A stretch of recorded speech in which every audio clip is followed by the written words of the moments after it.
एक समय शिव जी महाराज पार्वती के साथ हरिद्वार में घूम रहे थे। पार्वती जी ने देखा कि सहस्त्रों मनुष्य गंगा में नहा नहा कर हर हर कहते चले जा रहे हैं, परंतु प्रायः सभी दुखी और पापपरायण हैं। पार्वती जी ने बड़े आश्चर्य से शिव जी से पूछा कि हे देव, गंगा में इतनी बार स्नान करने पर भी इनके पाप और दुखों का नाश क्यों नहीं हुआ? क्या गंगा में सामर्थ्य नहीं रहा? शिव जी ने कहा, प्रिय, गंगा में तो वही सामर्थ्य है, परंतु इन लोगों ने पापनाशिनी गंगा में स्नान ही नहीं किया है, तब इन्हें लाभ कैसे हो? पार्वती जी ने आश्चर्य से कहा कि स्नान कैसे नहीं किया? सभी तो नहा नहा कर आ रहे हैं, अभी तक इनके शरीर भी नहीं सूखे हैं। शिव जी ने कहा, ये केवल जल में डुबकी लगाकर आ रहे हैं, तुम्हें कल इसका रहस्य समझाऊंगा।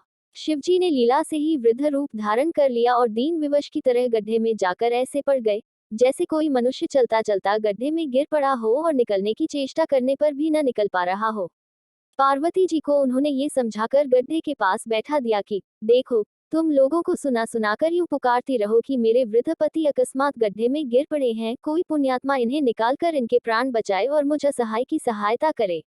शिवजी ने यह और समझा दिया कि जब कोई गड्ढे में से मुझे निकालने को तैयार हो तब इतना और कह देना कि भाई, मेरे पति सर्वथा निष्पाप हैं, इन्हें वही छुए जो स्वयं निष्पाप हो। यदि आप निष्पाप हैं तो इनके हाथ लगाए, नहीं तो हाथ लगाते ही आप भस्म हो जाएंगे।